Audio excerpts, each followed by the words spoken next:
지금부터 신년맞이 108배를 동행하도록 하겠습니다.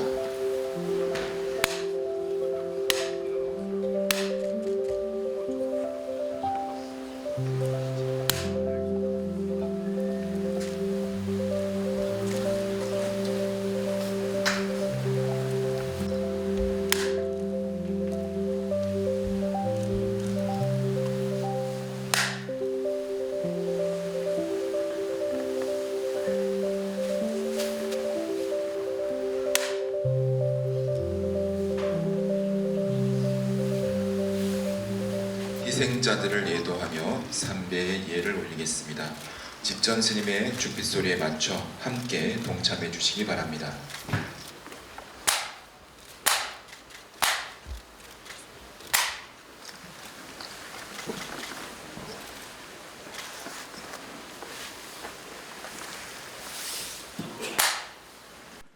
오늘은 송구 영신 지난 한 해를 보내고 새로운 또 한 해가 시작이 되었습니다.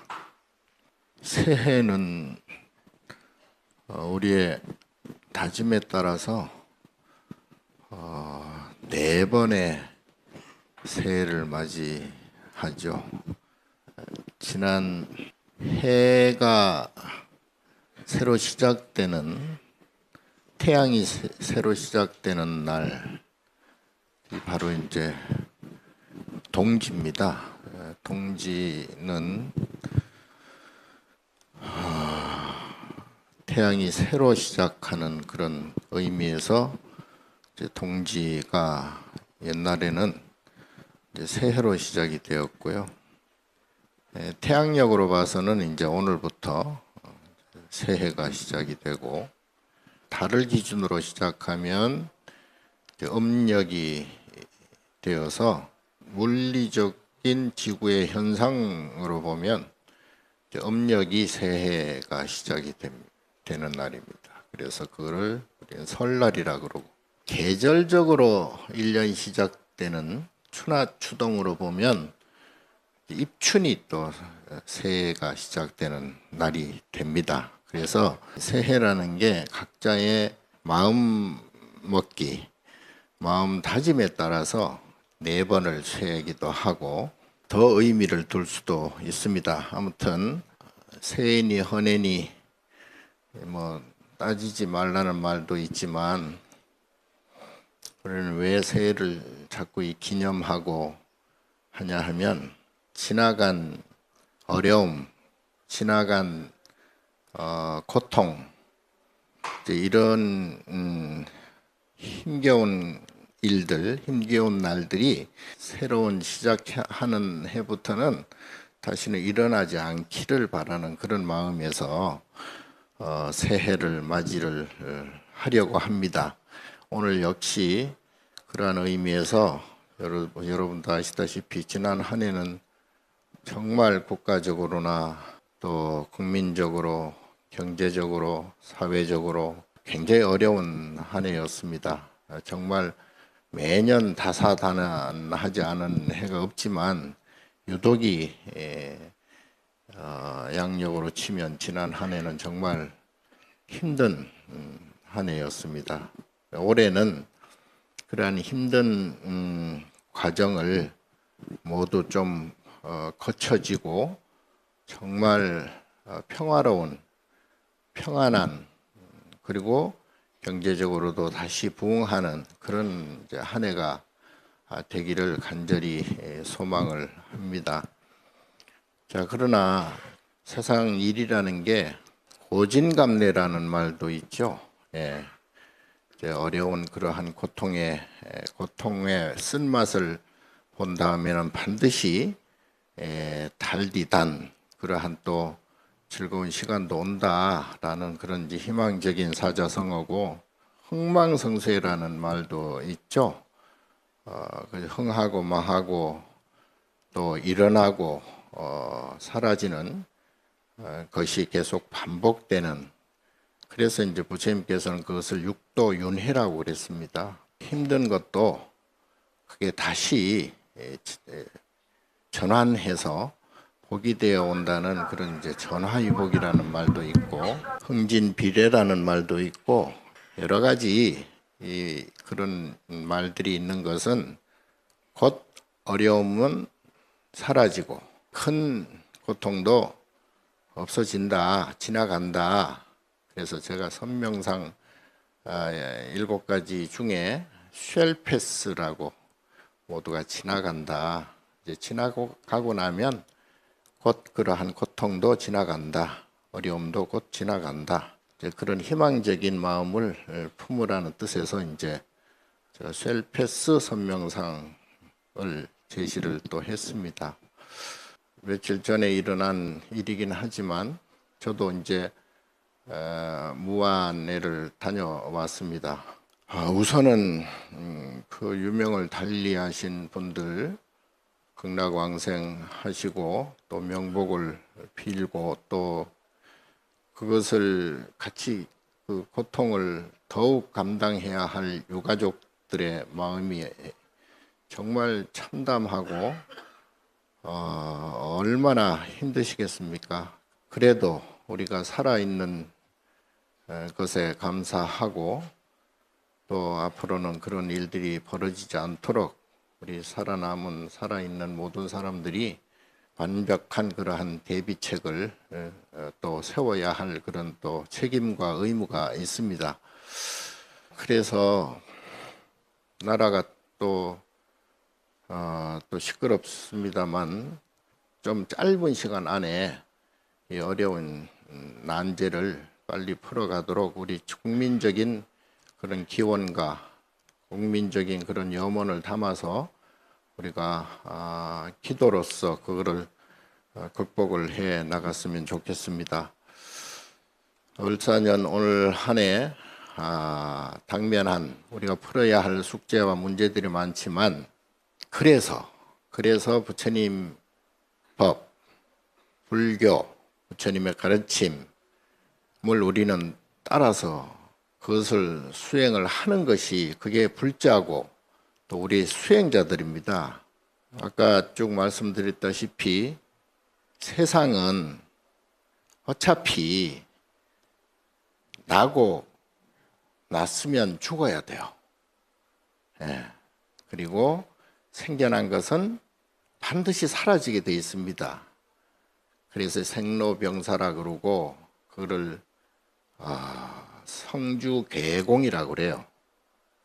그리고 또 생주이멸이라고도 하죠.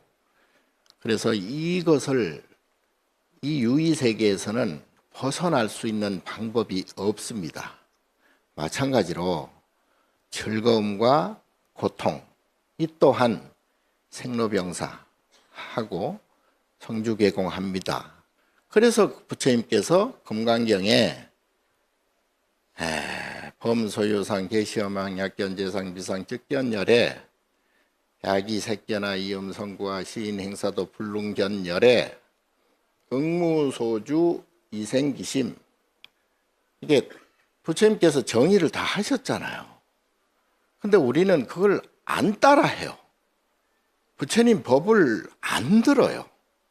입으로는 맨날 반야심경, 금강경 막 읽고 외우고 하는데 이 정신과 이 마음은 콩밭에 가 있어.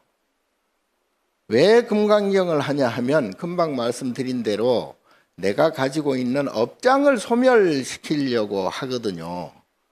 그래야 내가 이제 그 업장을 방아착 내려놓고 내 업장이 사라져야 내 업장이 사라짐으로써 내 가족들도 그 업장을 줄여드리고 내 가족들의 업장이 줄어들어야 옆에 있는 사람들도 업장이 줄어들고 그 옆에 있는 사람들이 업장이 줄어들어야 이 사회가 국가가 이 사바세계가 이게 이제 업장이 사라지게 돼요. 그걸 정토라고 그래. 그걸 불국토라고 그래요. 그러니까 내가 업장이 있으면 옆에 있는 가족도 업장이 없어질 수가 없어. 막 끄달려서 서로 막 욕심 부려야 되고 잘 먹고 잘 살아야 되고 남보다 더 명예를 얻어야 되고 그러다 보면 이제 업장과 업장끼리 이제 부딪혀 싸움을 해. 지금 이 나라 꼴이 그거예요. 이쪽 업장이 있고 이쪽 업장이 있고 이 업장끼리 서로 원하는 바가 달라. 자기가 원하고 자기가 얻는 바가 달라요. 그럼 내가 얻는 바, 내가 원하는 바를 얻으려면 상대방의 것을 뺏어야 돼. 상대방의 것을 뺏으려면 또 욕심을 부려야 돼. 욕심을 또 부리면 거기에서 고통과 괴로움이 또 생겨나. 그게 이제 전쟁으로 번져지고, 그게 다툼으로 이어지고, 그게 싸움으로 이어져요. 그래서 이 부처님 말씀하신 이 업장을 소멸치 않으면 이거는 불자가 아니에요, 사실은. 불자라고 속이고 욕심을 부리는 거나 똑같아요. 진정한 불자라면은 내려놓고 또 내려놓고 해야 돼요. 그럼 다 내려놓으면 나는 뭐 먹고 살아? 난 뭘 가지고 살아? 이것도 욕심이요. 나머지는 그냥 인연에 맡기면 돼요. 인연에 맡기면 때가 되면 봄이 오고 때가 되면 여름이 오고 때가 되면 가을 겨울이 와요. 내가 원하고 원하지 않아도 올 거는 오고 갈 건 가고 태어날 건 태어났으면 또 늙고 죽고 당연한 거예요. 너무나 당연한 거예요. 너무나 당연한 것을 그냥 맡겨놓으면 돼요. 그러면 거기에 당연한 것을 내가 자꾸 위반을 하고 내가 자꾸 그거를 법을 어기고 계를 안 지키고 법을 어긴다는 게 계를 안 지킨다는 거거든. 그래서 일단은 여러분들이 좀 힘들겠지만 일단은 좀 내려놓는 게 제일 좋습니다. 예. 그리고 이렇게 말을 해도 되고 저렇게 말을 해도 이렇게 주장을 해도 되고 저렇게 주장을 해도 되고 할 수 있습니다. 할 수 있어요. 그런데 그렇게 해놓고 또 참회를 해야 돼. 참회. 그래서 참회를 하라는 거예요. 이 진흙 속에 아무리 흙탕물이라도 거기서 나라는 연꽃을 피워야 돼요. 아무리 센 바람도 그물을 지나가잖아요. 그물을 지나가는 바람처럼 흙탕 속에서 피어나는 연꽃처럼 우리는 그리고 소리에 놀라지 않는 사자처럼 사자가 아무리 소리를 지르고 아무리 큰 소리를 질러도 놀라지 않으면 돼요. 내가 사자 탓이 아니에요. 사자는 크게 울게 돼 있어요. 그러면 저놈은 크게 우는구나 이렇게 인정을 하면 되는데 내가 거기에 놀래 자빠져 가지고 사자하고 싸움을 하려고 그래. 흙탕물 속에서 내가 연꽃을 피우면 되는데 이게 흙탕물이라고 니전 투구를 하고 자빠졌어. 그러면 안 돼. 그러면 나만 흙탕물을 뒤집어 쓰는 거예요. 바람이 불면 바람을 막으려고 막 이렇게 방패를 치고 하면 안 돼요. 그냥 그물로 쳐 바람 지나가게. 그래서 우리 마음도 그렇게 해야 되거든요. 그래야 마음의 상처를 덜 받아요. 안 받아요. 세상이 이 사바세계라는 것은 서로 상대적인 세계이기 때문에 전쟁이 없을 수가 없습니다. 여러분들 역사 공부를 해봐서 알겠지만 전쟁 없는 그런 시대가 없어요. 그리고 굶주림 없는 시대가 없습니다. 그리고 저도 어릴 때 5.16 전에는 내가 기억을 잘 못하지만 5.16부터 이렇게 기억을 하면요. 그때부터 맨 사람들이 죽겠다. 지금까지도 죽겠다고 그래. 사람들이.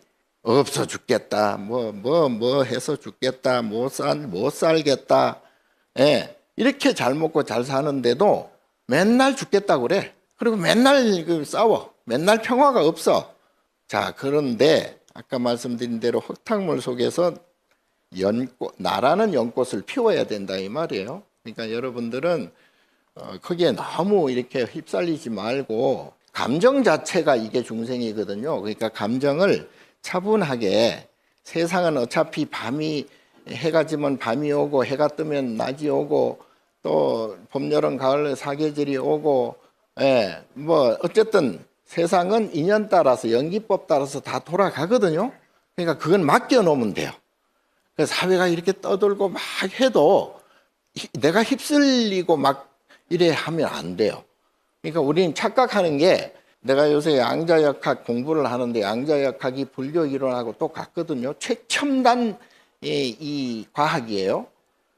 불교하고 똑같아요. 예. 그게 무슨 얘기냐 하면, 지금 내가 아무리 똑똑해도, 아무리 내가 이 똑똑하고 이것이 옳다 저것이 그러다 해도 아무것도 아니요.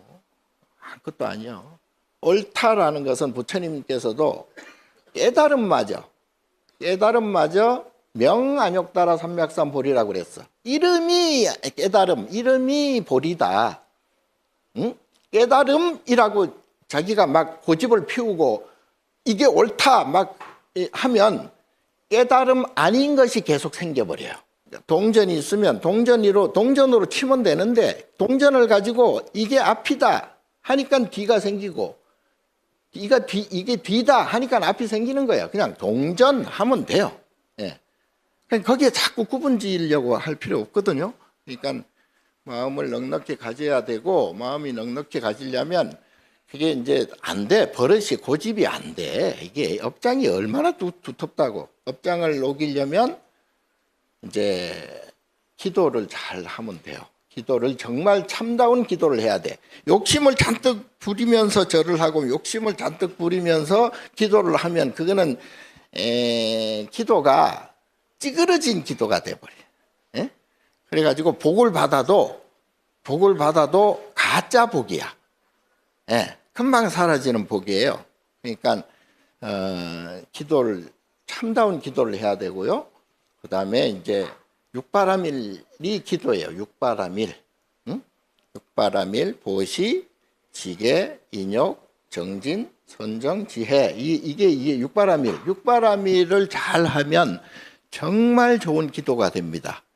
육바라밀은 여기 이제 주지스님이나 여기 조계사 스님들한테 잘 듣고 배워서 실천을 해야 되거든요. 매일. 예. 올 한 해 또 어떤 일이 벌어질지 몰라. 사실은 세상은. 예. 이게요. 이 우주라는 게 서로 다 이게 연결이 돼 있기 때문에 이게 저쪽에서 뭔 일이 벌어지면 나하고 무관한 게 아니야. 그게 여파가, 파도도 그러잖아요. 저쪽에서 해일이 일어나면 그게 이제 해변까지 그게 치고 들어온다고. 그 우리하고 다 별개가 아니에요. 근데 그렇다고 해가지고 너무 거기에 걱정할 필요는 없지만, 그런 그 고통을 안 당하려면 내가 업장이 없어야 돼. 내가 업장이 없으려면 이게 자꾸 시비 분별하지 말고 기도 열심히 하시고 선명상 하시고, 하루 5분이라도 선명상 하시고, 그리고 육바라밀을 해야 돼요. 요것만 하면 업장이 사라져. 그러면 잘 살 수 있어요. 얼마든지 어려움이 안 와. 고통이 안 와. 예. 내가 아까도 말씀드렸지만은 그 어려움이 많이 오는 분들은 그는 업장 소멸 차원에서 그런 게, 그리고 사람이 죽으면요, 이 몸만 이게 없어지지 이 업장은 남아요. 이 감정 덩어리는 남아 있어요. 예. 그게 이제 영혼이라고도 하고 영가라고 그러거든요. 이 몸이 없어졌다고 절대 슬퍼할 필요 없어. 그래서 절에 어떤 제나 49제나 제 지내면 스님들이 절대 울지 못하게 해. 왜 우냐? 아니, 이 시간 돼서 이제 몸은 없어졌지만 또 이게 이제 언제 어느 때 또 이게 윤회가 돼가지고 어디 가서 또 태어날지. 아니, 그거는, 시간 문제야. 예, 걱정할 필요 없어. 지금 죽는다 해도 아무 걱정할 필요 없어요. 편안한 마음으로 업장 소멸하시고, 이 괴로움을 어떻게 없앨 것인가, 그것만 생각하시고, 열심히 기도하시고, 올 한 해도 평안한, 그러한 업장 소멸하는 평안한 한 해가 되시기를 바랍니다. 고맙습니다.